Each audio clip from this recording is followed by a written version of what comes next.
नमस्कार दोस्तों।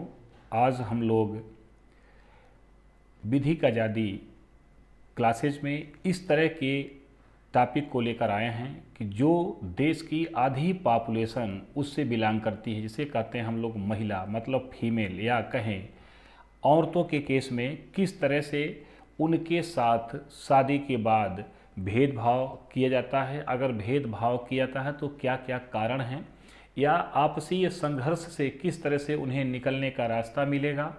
इस पे विधिक आज़ादी आप लोगों को अपडेट करेगी। यहाँ पे दोनों को जानना होगा, चाहे मेल हो या फीमेल, मतलब स्त्री हो या पुरुष, क्योंकि दोनों सजा के भागी होते हैं किसी न किसी रूप में। एक डायरेक्ट या इनडायरेक्ट कहीं न कहीं प्रभावित तो होते ही हैं।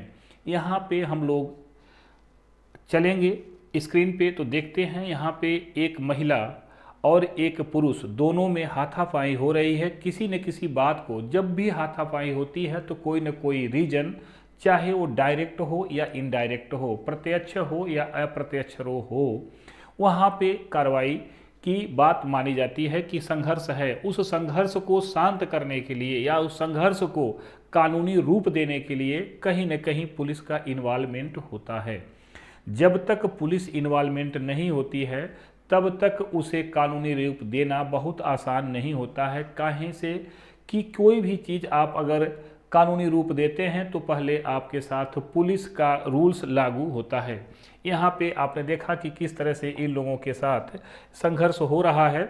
अब आगे चलेंगे, देखेंगे यहाँ पे क्या है स्त्री धन, मतलब स्त्री की प्रॉपर्टी क्या है, स्त्री की क्या मतलब है। यहाँ पे अगर इस तरह की बात आती है तो यहाँ पे शादी से पहले, मतलब बिफोर आफ्टर मैरिज, शादी के समय, at the time of marriage, या शादी के बाद आफ्टर द मैरिज, महिला को दिए गए सारे उपहार, जो भी डावरी या गिफ्ट कहें, यहाँ पे उपहार का मतलब गिफ्ट, चाहे माँ दे या पिता दे या रिश्तेदार दे या कोई भी परिवार का सदस्य देता है, जिस भी तरह का व्यक्ति उसे देता है, यह सिर्फ महिला की संपत्ति मानी जाती है, उसकी इंडिविजुअल प्रॉपर्टी मानी जाती है। क्योंकि जो भी चीज़ें मिलती हैं महिला के बिहाफ पे ही मिलती हैं, पुरुष के बिहाफ पे नहीं मिलता है। वो केवल कहने के लिए होता है, बस ये ध्यान रखेंगे। कहते नहीं मैं लड़के को दी हूँ, केवल कहने की। अगर शादी न हुई होती तो लड़के का कोई नहीं देता, न देने की कोई परंपरा है, ध्यान रखेंगे। पति, देवर, ननद, ससुराल वाले कोई भी इसे छू नहीं सकते। मतलब जो घर के मेन लोग हैं, जैसे हस्बैंड, देवर, ननद, या जो भी रिश्ते हैं घर में, ननद किसे कहते हैं आप जानते हैं, हस्बैंड की सिस्टर को यहाँ पे मतलब ननद के नाम से जाने जाते हैं। तो इस तरह से चाहे वो देवरानी हो, जेठानी हो, भसुर हो या ससुर हो, जो भी होंगे या जो भी रिश्ते हैं, किसी का कोई अधिकार नहीं होता है इसे टच करना भी विदाउट परमिशन। यह लॉ का वायलेंस माना जाता है, कानून का अवहेलना माना जाता है। ये ध्यान रखेंगे तो समझ में आएगा। सुप्रीम कोर्ट केस इस पे किस तरह से अपने फैसले को दिया है। सुप्रीम कोर्ट मतलब आप जानते हैं भारत में केवल सिंगल कोर्ट सुप्रीम कोर्ट होता है अकेले ही, बाकी राज्यों में अलग अलग 25 कोर्ट बनाए गए हैं, वह अलग बातें हैं। अगर आपको ये जानना की इच्छा हो कि भारत में कितने हाई कोर्ट हैं और सबसे पहला कोर्ट कौन बना, सबसे अंतिम हाई कोर्ट कौन बना, तो आप कमेंट बॉक्स में लिखिए। विधिक आज़ादी आपकी जिज्ञासा को अक्षर से शांत करने का पूरा प्रयास करेगी और आपके नॉलेज को अपग्रेड भी करेगी। यहाँ पे आप देखेंगे सुप्रीम कोर्ट का प्रतिभा रानी वर्सेज सूरज कुमार 1985 का जो केस आया था सुप्रीम कोर्ट में। सुप्रीम कोर्ट ने यहाँ पे स्पष्ट रूप से कहा था, साफ साफ शब्दों में कहा था। क्या कहा था? अगर साफ साफ कहा तो क्या कहा था? महिला या स्त्री धन महिला की पूर्ण संपत्ति है। क्या है? एब्सोल्यूट प्रॉपर्टी है। किसकी? फीमेल की। हस्बैंड इज अ ट्रस्टी, यहाँ पे ट्रस्टी होगा। आप जानते हैं ट्रस्टी क्या होता है? अगर आपको ट्रस्टी के बारे में ना पता है तो आप कमेंट बॉक्स में लिखिए, मैं ट्रस्टी के बारे में अभी तुरंत बताने का प्रयास करूंगा। नॉट ओनर, यहाँ मालिक नहीं होगा, केवल ट्रस्टी मतलब देखभाल करने वाला होगा। यहाँ पे यह सुप्रीम कोर्ट का जो फैसला था, अगर वो उसे रोक सकता है तो यह आपराधिक विश्वासघात, इसे कहते हैं क्रिमिनल ब्रीच ऑफ ट्रस्ट होगा, जो BNS भारतीय न्याय संहिता के सेक्शन 316 के तहत यह अपराध माना जाएगा।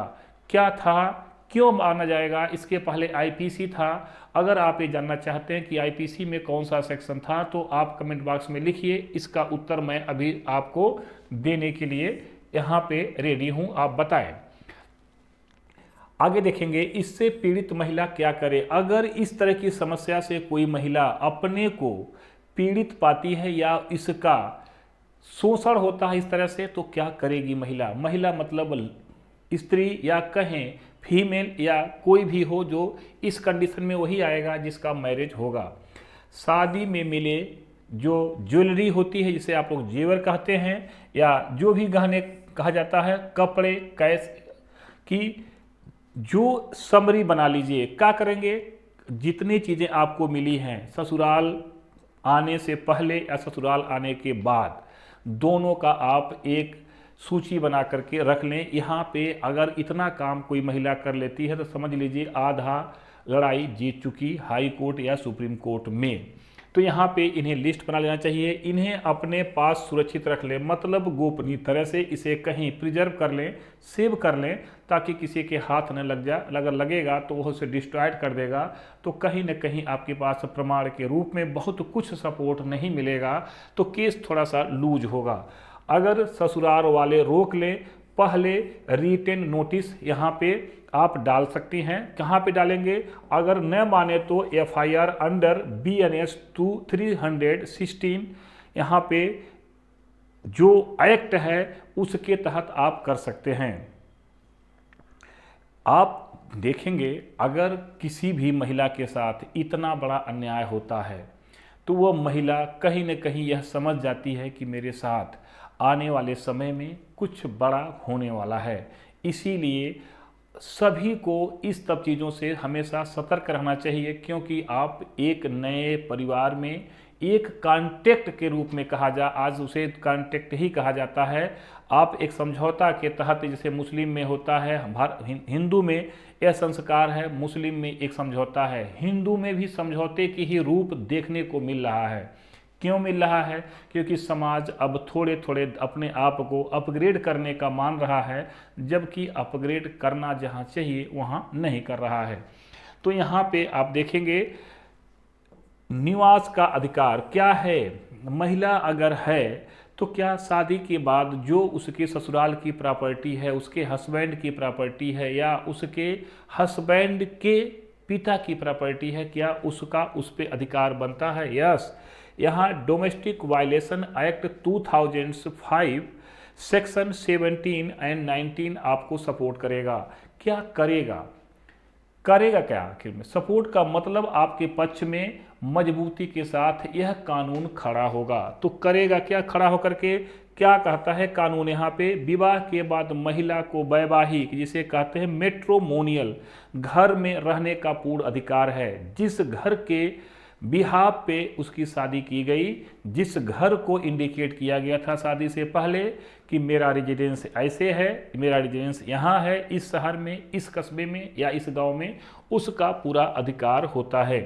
चाहे घर पति का हो, किराए का हो, या ससुराल वालों के नाम पर हो, किसी के नाम, उसे बिना कोर्ट के आदेश से घर से बाहर नहीं निकाला जा सकता। मैंने कहा ना, चाहे वो पैतृक हो, चाहे वो किराए पे हो, चाहे जिस भी तरह का हो, उसे उससे बाहर निकालने का अधिकार केवल कोर्ट को है। कोर्ट का मतलब कोर्ट के आदेश से पुलिस निकालती है, क्योंकि कोर्ट खुद भी किसी के घर आकर के कोई कार्रवाई नहीं करती है। उसके विंग के रूप में पुलिस काम करती है, उसके विंग के रूप में अन्य इंस्टीट्यूशन काम करते हैं, और इंस्टीट्यूशन में सबसे सशक्त माना जाता है इस तरह के चीज़ों में पुलिस। तो यहाँ आप ध्यान देंगे तो आपको समझ में आएगा कि इस तरह की बातें क्यों यहाँ आती हैं। अब आगे चलेंगे थोड़ा सा।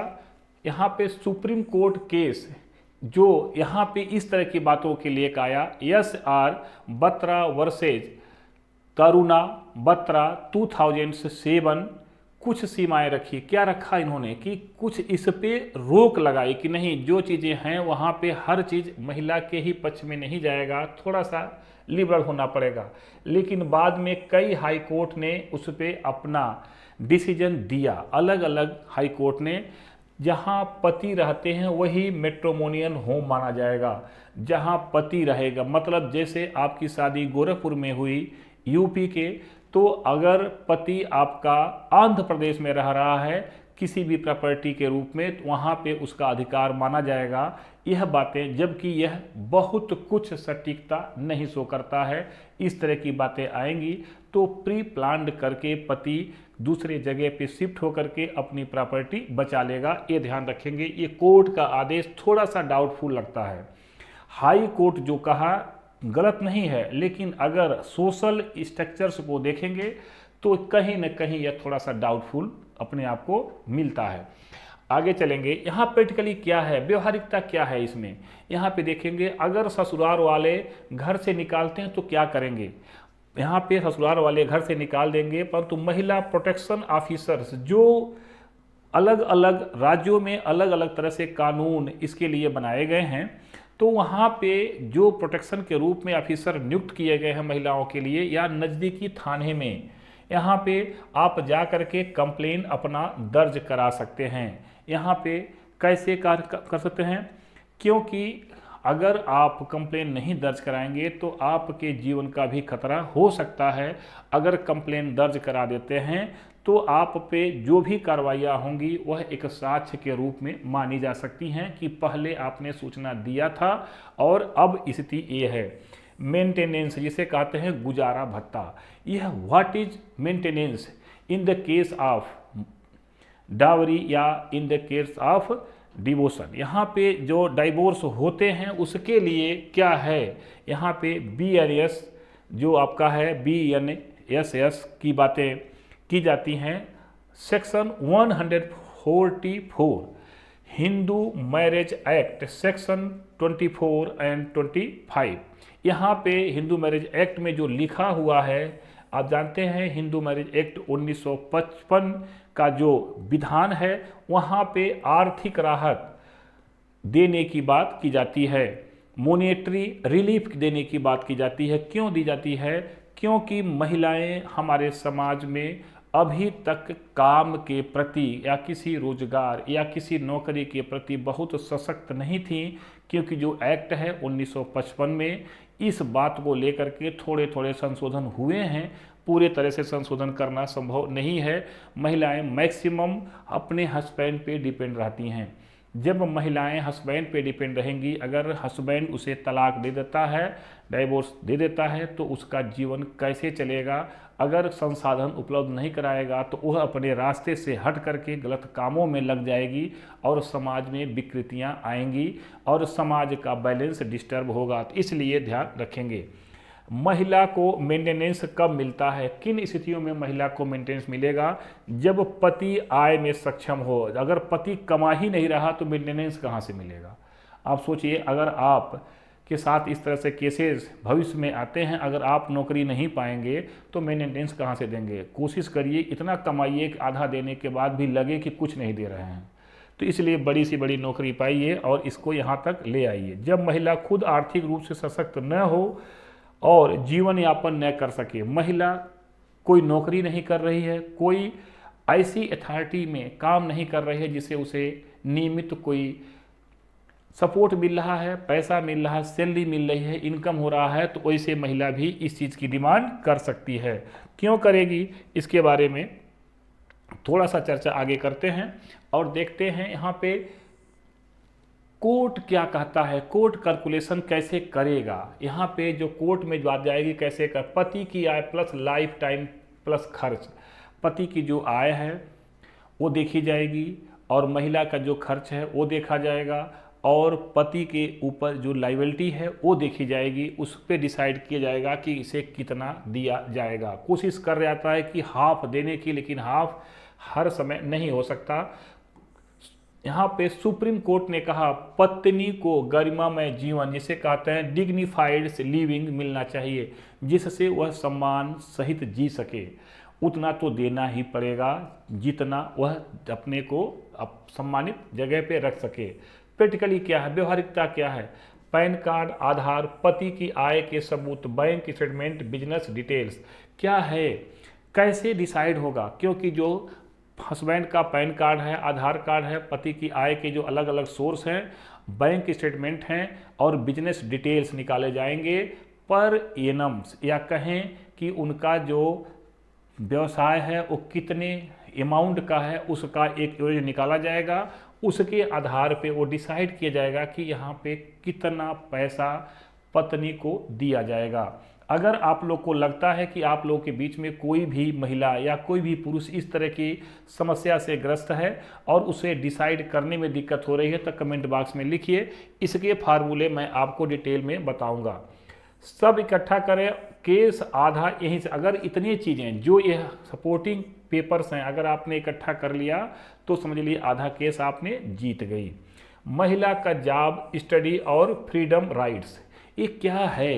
ये फ्रीडम राइट क्या है, कहाँ मिलता है, भारतीय संविधान या कानून कहाँ देता है? चलिए थोड़ा सा आगे देखते हैं। शादी के बाद कोई भी महिला से ये नहीं कहता है कि वह नौकरी न करे, मतलब सर्विस न करे, पढ़ाई छोड़ दे या वह अपनी कमाई पति को दे, वह अपनी मर्जी का दोस्त न बनाए, वह घर छोड़कर नौकरी न करे, यह नहीं कह सकते। यह उसे कोर्ट नहीं, उसे कॉन्स्टिट्यूशन देता है। यहाँ आधार क्या मिलता है, बेस कहाँ से मिलेगा? भारतीय संविधान में आपने पढ़ा होगा फंडामेंटल राइट। फंडामेंटल राइट में वह सभी के लिए एक अधिकार देता है जो मुख्यतः 14 से लेकर के 32, लेकिन अगर फंडामेंटल की राइट की बात करेंगे 12 से लेकर के 35 की बातें, जो आपके अधिकार की बातें आती हैं वह 14 से लेकर के 32 की बातें स्पष्ट दिखाई पड़ती हैं। जो 6 प्रकार की राइट्स आपको दी जाती हैं, जो पहले 7 तरह की थी, 1978 में 44वें संविधान संशोधन के द्वारा एक को वहाँ से रिमूव किया गया और उसकी कहानी मैंने पहले बताया भी था। आर्टिकल 14, आर्टिकल 15, आर्टिकल 19 और आर्टिकल 21 ये फंडामेंटल राइट्स इन मामलों में सपोर्ट करता है। किन मामलों में? जिस पे हम लोग चर्चा कर रहे हैं। किस पे चर्चा कर रहे हैं? महिला के साथ हुए वायलेंस पे और महिला के साथ ससुराल में या शादी के बाद हुए डिस्प्यूट को लेकर के उस पे बात कर रहे हैं। यहाँ पे हिंदू विवाह अधिनियम 1955 अभी मैंने बताया, जो wife liberty can not be restricted, यहाँ पे उसकी स्वतंत्रता को नहीं रोका जा सकता क्योंकि उसे कानून मतलब फंडामेंटल राइट उसे अधिकार देता है, उसे रोक नहीं सकते। ये ध्यान देंगे तो समझ में आपको आएगा। इस पे व्यवहारिकता क्या है, कैसे लाएंगे, प्रैक्टिकली क्या करेंगे? अगर ससुराल वाले रोकते हैं, किसको रोकते हैं? इकोनॉमिकली या इमोशनल एब्यूज के द्वारा, तो यहाँ पे वह एक्ट काम करेगा। वही एक्ट काम करेगा अगर इकोनॉमिकली या इमोशनल एब्यूज मतलब ऐसे ऐसे शब्द का उपयोग करते हैं कि जो उस महिला को बर्दाश्त या सहन करने की सीमा से बाहर जाता है, तो उसे यहाँ पे माना जाएगा। पत्नी का पति की संपत्ति पर अधिकार, हस्बैंड की जो प्रॉपर्टी होगी क्या उस पे भी पत्नी का अधिकार होगा या पैतृक संपत्ति पे भी? यहाँ पे देखेंगे बहुत भ्रम है कि पत्नी को पति की प्रॉपर्टी में 50% मिलता है। मैंने अभी बताया भी था कि 50% लोग जानते हैं, लेकिन ऐसा नहीं होता है। उसके लिए बहुत सारी क्राइटेरिया है। मैंने कहा कि आप अगर जानना चाहते हैं तो लिखिए। सच में भारत में ऐसा कोई कानून अभी तक बना ही नहीं है, केवल यह कहने के लिए है। तो ध्यान रखेंगे सभी महिलाएं इस तरह से। पर महिलाओं को क्या मिलेगा? मेंटेनेंस मिलेगा, यहाँ पे शेयर हाउस होल्ड का अधिकार मिलेगा, जो उनका घर है उसमें महिला को भी रहने का अधिकार मिलेगा अगर वो चाहती है तो। और यहाँ पे तलाक में अस्थाई गुजारा भत्ता, परमानेंट एलिमोनी जिसे कहते हैं हस्बैंड की इनकम देखकर। अब हस्बैंड मान लीजिए 100 रुपया रोज कमा रहा है तो महिला को क्या मिलेगा? अधिकतम 50, जबकि रूल्स के अकॉर्डिंग 50 भी नहीं मिलेगा। तो 50 रुपये से क्या काम होगा, क्या करेगी वो महिला? तो कहीं ना कहीं यह समस्या होगी, इसीलिए वह आपको आधार खोजना होगा। ससुराल में प्रताड़ित, डाउरी वायलेंस होने पर क्या करना होगा? महिला सिर्फ एक फ़ोन से कानून सक्रिय कर सकती है, मतलब थाने में फ़ोन करेगी और पुलिस आएगी। इसीलिए महिलाओं के लिए अलग से टोल फ्री नंबर दिया गया है, बिना किसी बैलेंस के भी आप कॉल कर सकते हैं। यहाँ पे भारतीय न्याय संहिता का सेक्शन 85 धारा 85 क्या कहता है? क्रूडली, मतलब क्रूडली का मतलब ऐसा व्यवहार कि जो सामान्य न हो। यहाँ पे इस तरह के व्यवहार में आप कर सकते हैं। डाउरी प्रोहिबिशन एक्ट 1961 के तहत जो दहेज का जो केस बनता है वो 7 साल तक बनता है, क्योंकि हमारा साइंस, हमारा जो मनोविज्ञान कहता है कि अगर कोई भी महिला पुरुष शादी से लेकर के 7 वर्ष तक एक साथ अगर रह लेते हैं तो कहीं न कहीं उन पे आपसी तालमेल अच्छा हो जाता है और संघर्ष कम हो जाते हैं। इसीलिए 7 साल के बाद डाउरी एक्ट नहीं लगता है, क्योंकि वह टाइम पास हो चुका है। इसीलिए यहाँ पे 7 साल का नियम बनाया गया है। यहाँ पे जो आपका कानून है वह भी काम कर रहा है। तो क्यों कह रहा है? कानून कैसे काम करेगा? तो यहाँ बीएनएस का जो सेक्शन 115 क्लाज 2 है वह क्या कहता? किसी भी महिला को अगर चोट पहुंचती है, या बीएनएस का सेक्शन 351 किसी महिला को धमकी देते हैं कि तुम्हें हम जान से मार डालेंगे या तुम्हें हम इस तरह की चीज़ें तुम्हारे साथ करेंगे, किसी भी तरह से जो अननेचुरल फुल होगा, जिसे कहते हैं अनलॉफुल, दूसरे भाषा में कहें जो कानून के दृष्टि से या किसी के सम्मान के दृष्टि से वो गलत होगा, उसे यहाँ रोका जाएगा। तो प्रैक्टिकल स्ट्रेटजी अपनाना पड़ेगा। क्या होगा? अगर महिला अपनी आवाज़ रिकॉर्ड कर ले, फोटो ले ले, व्हाट्सएप चैट्स सेव कर ले, ये सब कोर्ट में गोल्डन एविडेंस होंगे, एक अच्छा प्रमाण होगा। क्यों होगा अगर इस तरह की बातें? क्योंकि आप जानते हैं कि भारतीय साक्ष्य अधिनियम में इसको भी समाहित किया गया है। अब मीडिया भी आपके साथ खड़ी रहती है, जो भी सोशल मीडिया है उस पर भी जो एक्टिविटी आप करते हैं वह भी साक्ष्य माना जाएगा। जब मैं आप लोगों को आपको भारतीय साक्ष्य अधिनियम बताऊंगा तो वहाँ पे क्या क्या चीज़ें वहाँ पे जोड़ी जा रही हैं और नई चीज़ें कैसे आई, आज के टेक्नोलॉजी को कैसे अडॉप्ट किया गया, उस पर चर्चा करेंगे, वह अलग क्लासेज में देखेंगे। बच्चों की कस्टडी के अधिकार, बच्चों की देखभाल कौन करेगा? यहाँ कानून क्या कहता है? गार्जियन एंड वार्ड एक्ट 1890 क्या कहता है? हिंदू माइनॉरिटी, हिंदू अल्पसंख्यक एंड गार्जियनशिप एक्ट 1956 क्या कहता है? यहाँ पे 5 साल से छोटे बच्चे लगभग हमेशा माँ को मिलते हैं। क्यों ऐसा है? क्योंकि माँ से ज़्यादा लगाव होने के नाते बच्चा माँ के तरफ ज़्यादा अट्रैक्ट होता है। उस समय वो कोर्ट के सामने, जजेस के सामने भी कहता हम माँ के पास रहेंगे, क्योंकि जब ये सब संघर्ष दिखाई पड़ता है तो वहाँ पे बच्चा कहीं भी है उसका माँ से ही लगाव ज़्यादा होता है, ये ध्यान रखेंगे। तो 5 साल के बच्चा अधिकांशतः माँ के पास जाएगा, पिता को नहीं मिलेगा जब तक माँ अयोग्य न हो। मान लीजिए मेंटल रूप से माँ डिसऑर्डर है, फिजिकली डिसऑर्डर है, या किसी भी पार्ट से ऐसा कोई चीज़ है जो बच्चे का केयर नहीं हो सकता, वह सबूत अगर उसका फादर देता है तो फादर को मिलेगा, माने परिवार का अन्य सदस्य उसका केयरटेकर बन सकता है। कोर्ट हमेशा देखता है बेस्ट इंटरेस्ट ऑफ चाइल्ड, बच्चे का इंटरेस्ट किधर है।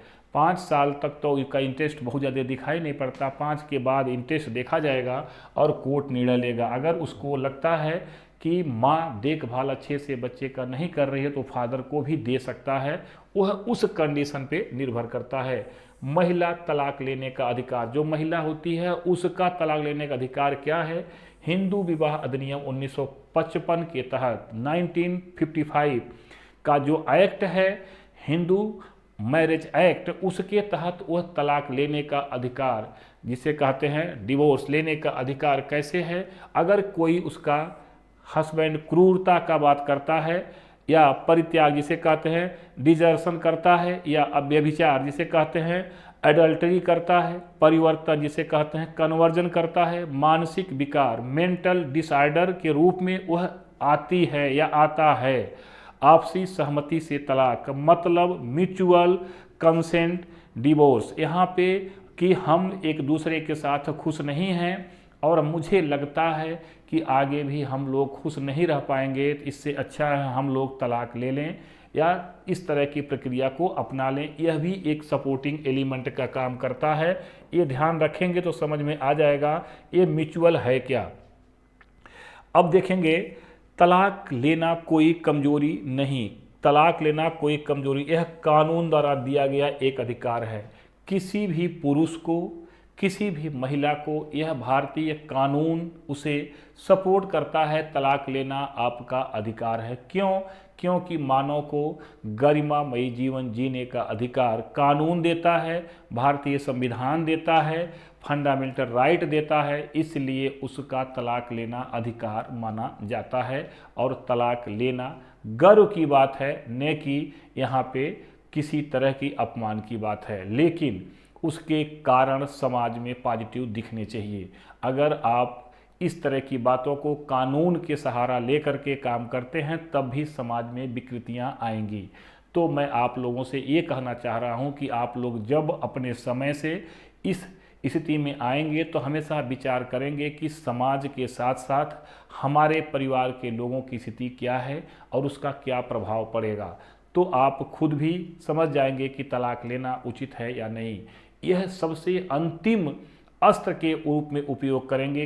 दोस्तों, हम लोगों ने देखा कि महिलाओं के क्या क्या कानून सरकार ने अपने कानून की जो विधा है उसमें बनाई है और किस तरह से संविधान या इंडियंस लॉ या हिंदू मैरिज एक्ट या डिवोर्स एक्ट या अलग अलग कानून कैसे बने हैं, इन पे चर्चा हम लोगों ने विस्तार से किया।